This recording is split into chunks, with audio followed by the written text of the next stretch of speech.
Hello and welcome to the Boro Breakdown Opposition Preview Show with Tom Green and our guest for the evening, Teesside's biggest Norwich fan other than maybe his dad, Matty Soakell. Matty, thanks very much for joining me. Evening, Tom. Yeah, got to give my dad a shout out there. He's responsible for all this, so we'll blame him, but also give him a shout out. Yeah, absolutely. When you say responsible for all this, I think that leads into the first question quite nicely. You're going into the Saturday fourth in the table. There seems to be a bit of a different feeling around Norwich compared to the last time you were in the division. I do remember last time on socials, Pookie was scoring every week. It's a very good feeling around you guys going up and, Farker being the manager. Obviously, it's Dean Smith in charge now. What's the season been like so far? It's going to sound daft given where we are in the league, but kind of felt like it's been a bit of a non-event so far. I don't know if that's because of the looming and impending iffy World Cup that's coming up, and people aren't as excited about that as people normally would have at a major tournament, or if it's the style of football under Dean Smith, or it's the inconsistency with the results. I think probably a factor of everything, but we don't seem to be the team. You mentioned about the team that's gone up consecutively when we were last been in the Championship. We were a shadow of that former side. So the feeling around the club and around the fans there feels like there's a disconnect. And we were talking just before we started about, teams would fear probably playing Norwich previously in campaigns gone by, and it doesn't feel like that's the case anymore. Which, you'll probably have had similar experiences where Middlesbrough was concerned. Big club, big ground. And when you kind of lose that sort of fear factor of teams coming to play against you, you sort of start to think, oh, what's next kind of thing. So, it's been a tough, inconsistent start to the season to what I think is, and I don't know your take on this, but not a brilliant quality standard Championship season. I don't know I'd absolutely agree with that. Yeah. And so we've played, we've had wins like Saturday just gone where we beat Rotherham, and we've had sort of, I think it was September, October time, we had a good run. 6 wins in 8 or something, 6 on the bounce, something along those lines. Really good, a really good run of results on paper. But I was at a lot of them games, and we scraped through the likes of Blackpool. We ended up coming up against good sides in Burnley, and getting beat. Sheffield United we drew with, and quite easily could have lost it. So we've struggled against the good teams, which I fear a rejuvenated Middlesbrough might be another case of on Saturday. I'm feeling a bit pessimistic, I won't lie. Well, I mean, from my side, fingers crossed. But so, how much of that would you? Well, what would you put that down to? Really, is that a Dean Smith issue? Is it the team? I don't know what necessarily your transfer window was like, or is it kind of like the wider club?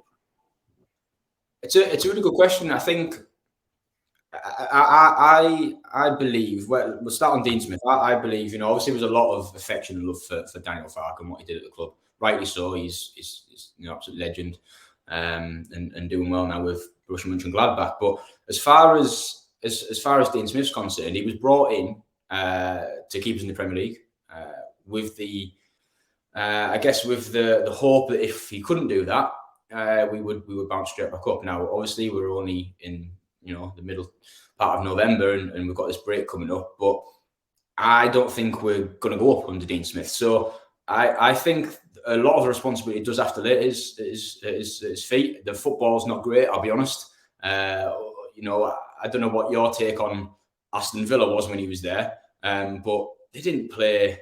They didn't, to quote Andy Tate, they didn't play a Guardiola style of play. As far as I can remember, he was kind of bailed out quite often, maybe by the talent of the squad that he had, especially the likes of Grealish, and other big names that Villa had. So, and he doesn't have that at Norwich. He doesn't. We've got Cantwell, we've got Pookie, we've got Sargent, but it's not the same caliber of squad. So, and some managers just don't fit certain clubs, do they? You see that sometimes a manager will only stick around for 12, 18 months and he's gone, or the fans want him gone, or whatever. And that kind of feels like the case with Dean Smith. The football's not as certainly not as exciting as it was under Daniel Farke.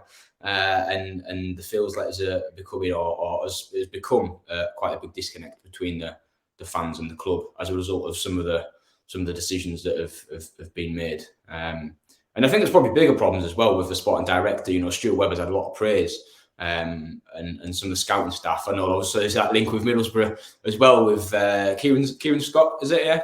Yeah, our head of football. Yeah, so did good things at Norwich, and you do start to think, well, was it Webber all along, or was it kind of backroom staff and as well? So yeah, there's a strange feeling on the club, and it's not a brilliant one at the moment, which is a little bit sad. So yeah, that's why I'm a little bit more. You know me, I'm normally really upbeat and optimistic, but that's why I'm a little bit pessimistic at the moment. Yeah, I mean, it's really interesting to hear, especially like you say, being fourth in the league. But clubs can feel like that. I suppose we finished in the playoffs under Tony Pulis, and a lot of people were kind of hating it around that time because of the football and stuff. So yeah, I totally get where you're coming from with that one. You mentioned there, Dean Smith was brought in to kind of keep us up, and if you went down, bounce straight back up. Sitting fourth at the moment, what is success looking like for you guys this season? Would the playoffs be a failure?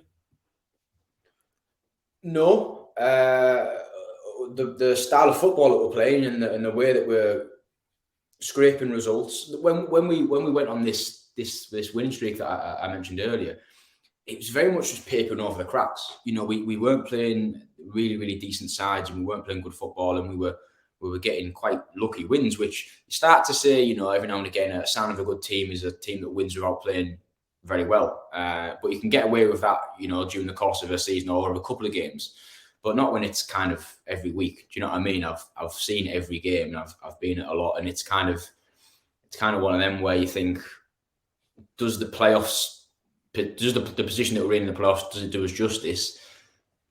I really don't think it does. And that's not me being, an overly anti-Dean Smith, I don't think. If you ask any number of fans that have been at games recently, whether it's home or away, obviously in my case, mainly away, it's a case of we don't really know where we are in the league. And that's a bit concerning because, like I say, when you come up against the really good sides, the likes of Burnley, we've played Sheffield United, like I say, we've been found out. So to answer your question, I think the playoffs will be a success this season based on this style of play or lack of style of play and the coaching staff. And I was really, really optimistic about. With Dean Smith, we brought in Craig Shakespeare, who's obviously really highly thought of in the footballing world, been around, done it in lots of different places. But I don't know what we are anymore. So I don't really know what we're not solid defensively, but we're not great going forward. I normally think of a Burnley, for example, under Dyche. Solid at the back, and knew what he were getting, quite direct, but that was their, maybe philosophy is too strong a word, but that was their identity, wasn't it? The Karanka, Middlesbrough played very nice football, but were very defensive, but kept a lot of clean sheets, and you knew what you were coming up against. Us under Farke, it was possession-based, it was attractive football, and we probably got a little bit too used to that. But under Dean Smith, we're none of the above, I'm afraid, which is... it's slightly frustrating, I think, when you've been used to good football of years gone by. Oh, I can imagine. I mean, it definitely sounds like it's going to be an interesting one, which Norwich turns up on Saturday then. But yeah, looking at that, how confident are you for Saturday? Mate, I hate playing Middlesbrough. It's a no-win situation for me. If we win...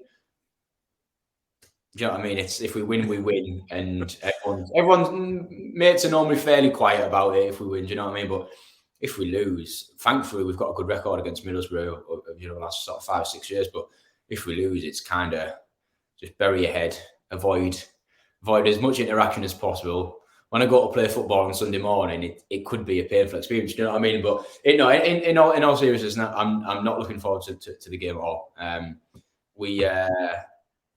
We've been okay at home, but I don't know, the form that Middlesbrough in of late under Carrick, it makes me very, very concerned. If I'm being really optimistic, I'm going to say a score draw, but it's one of them types of games where I can see Boro kind of making a 1-0 or a 2-1 or something. So Yeah, I know it's really, really down and pessimistic, but that's unfortunately where things feel at the moment. I mean, from our side, I'd just be happy to see like an entertaining game. I think there's been too many games at Carrow Road over the years. I think the first one I can remember we drew about 3-3 or something, but then there's been other ones like that 1-0 in the playoff season where we scored early on and it was just hanging on till the end. There was the last one a couple of years ago where Darnell Fisher was tasked with marking Todd Cantwell and he was like running over to the left back position. Yeah, was that 0-0? I think so. Yeah, it was a lunchtime, wasn't it? It was like a 12. It was the midday one on Sky. Yeah, and I looked at it because that would have been Warnock then. Yeah, it was. And it was. I remember saying I put something on Twitter and I got a bit of stick for it saying, Tony Pulis, Warnock. It was the same style of play. Anyway, I said it was an anti-footballing masterclass. I didn't mean that disrespectfully. It was a compliment. It went there, set up. You have to do that sometimes. Like I just mentioned the Cranton game. That wasn't how we played at all that season. But you have to do it if you need the points. And I think you're exactly right. At the time that win, I remember feeling absolutely deflated, and the Middlesbrough camp was absolutely elated. And it's one of them where obviously playoffs was a bit different what happened in the game itself at Wembley, but that particular game at Carrow Road, it was a Friday night or something like that, or a midweek. I can't remember. It was an evening game, and it was like, what have we just done to us? Properly done a job. And like you say, sometimes when you're playing decent sides, you've got to do that. So, will Saturday be that kind of game? I don't know, because I don't really know enough about Michael Carrick as a manager. Like none of us do. To sort of, and I haven't seen enough of Michael Carrick's Middlesbrough to think, will he go and do that at Carrow Road, or does he have an identity? Does he have a philosophy where it's going to be like, not regardless of who we're playing, we're going to play our style of football? So I'm intrigued to see what you mentioned about which Norwich turns up. I'm always intrigued for that, but I'm also intrigued to see which Middlesbrough turn up in terms of how defensively you set up, or whether you're open and expansive. Because again, we were chatting before we got going. You mentioned about it's amazing what a different style of formation can do, and a slightly different style of play, and you look a new team. Yeah, absolutely. I mean, speaking about formations and styles of play, and which Norwich are going to turn up, how is it Norwich? How do you think Norwich are going to set up at the weekend, and who in that system should we be looking out for? Well, it's a strange one really, because we've had a big lack of consistency, to be honest. We've had Sargent, who's our top scorer, who is a striker. He's a number 9, and that's his preferred position. And when Pukki was injured, he was playing as a 9, and he's scored 7 or 8 goals this season. He's just got the call up for the World Cup for the American squad, and rightly so. But when Pukki's back, he's playing on the right-hand side, or he's playing on the left-hand side. And obviously, Sargent himself was injured for a bit. Cantwell's just come back in, and he can play on the left. He can slot in as a number 10, but we often don't seem to play with a 10. So honestly, in terms of the 11, we've had, you'll be familiar with Max Aarons. There was a lot of hype about him a few years ago. He suffered a knock at Burnley and then was still on the bench the next game after that, and only returned to the starting 11 recently. So honestly, I don't know. Our biggest weakness at the moment has been left back. Yanulis has got a really bad injury. Ken McLean's played there, which hasn't been pretty. McCallum has played there and looks okay, but not brilliant. So my biggest concern for Norwich, for Norwich on Saturday is Middlesbrough's right-hand side. Offensively, I think if we get Pukki in the right positions, he's always a threat, isn't he? He's a clinical finisher for me. One of the best, if not the best, strikers at this level. He doesn't need too many touches. He's instinctive. And his movement is incredible. I love sometimes in a game I'll just watch when we get to that sort of final third, and you can sort of see him. He's looking along the line, and he'll drop a shoulder, he'll run behind, or whatever he does. His movement is incredible. So if we create chances, and Pukki's on the pitch, and Sargent's on the pitch, and Cantwell has, like I say, come back in recently and done very, very well. So they could cause Middlesbrough problems. But on the opposite way of looking at it, I suppose, on the defensive side of things, I also think Middlesbrough are more than capable of causing Norwich a few problems as well. So would you say, you mentioned the right-hand side there, would you say it's Isaiah Jones and Tommy Smith you're maybe not looking forward to coming up against on Saturday? Or are there any other areas of the Boro team you're looking at and thinking, I hope they're not on form? No, definitely Jones. Definitely Jones. We mentioned because I was just wanting to make sure I got this correct. I asked you, didn't have a question. Is in this new shape, in this new formation, is he playing as a right hand sided midfield? And obviously he is. And I was looking at the team that started the other night, and it's one of them where with his pace, with his direct, seeing a bit of him over the last sort of year or so. Depending on who plays at left back, but regardless of who plays at left back, I suppose we're frail there. McLean's not a defender. Sometimes he's not a midfielder, but we are missing our first choice left back, and I do feel that's a real area of weakness for Norwich. So Jones, yeah, absolutely, highlighting Jones. Also, I think Force is a really good player. When you signed him, I was like, oh, what a signing that is. And then I don't really know the ins and outs of it, but was he injured? Did he not play as much under Wilder? Like, what was the crack there? Like, did he? Wilder was referring to him as a developmental striker, which I personally think wasn't his signing. Because as soon as Carrick's come in, he's straight in the team. He said that about Force and Matthew Hoppy, who's been on the bench the last couple of games, so hasn't been in the first team too often just yet. But yeah, development striker apparently. But he played second fiddle to Tony at Brentford, didn't he? And it's like, I mean, there's not many players. Even I know he's obviously not got the World Cup, but there's not many players even at Premier League level that would probably keep Tony out. So I don't think that was probably a true reflection of his ability or his potential, just being an impact sub or playing second fiddle. So when he came to Middlesbrough, I was like, oh, this looks a good signing. And just didn't hear of anything about him. And obviously you've explained the reasons why, which is a bit of a bizarre one. But he's genuinely a player that I look at and I think he could easily score a couple on Saturday, because he's a player that you and I have played a lot of Football Manager over the years. He's a player that I've signed a few times with Football Manager. A player that, you get a bit of attached to a certain player and you keep an eye on him. And when Middlesbrough signed him, I was like, it's a good signing. And I think he could prove to be that. Certainly the second half of the season after the World Cup, if he gets a regular run of games and he's confident and he's scoring goals, yeah, like I say, Jones and Force are the two players that I'm least looking forward to coming up against on Saturday. Yeah. Yeah, I mean, just to back you up on that, I've signed him on Footy Manager as well, and he can't half finish. Get a little nationality joke in there, but yeah. Well, he's one of them. He's one of them, isn't he? Where I often think that them sorts of players, a bit like Pookie, they can probably play at a higher level than they maybe end up doing. And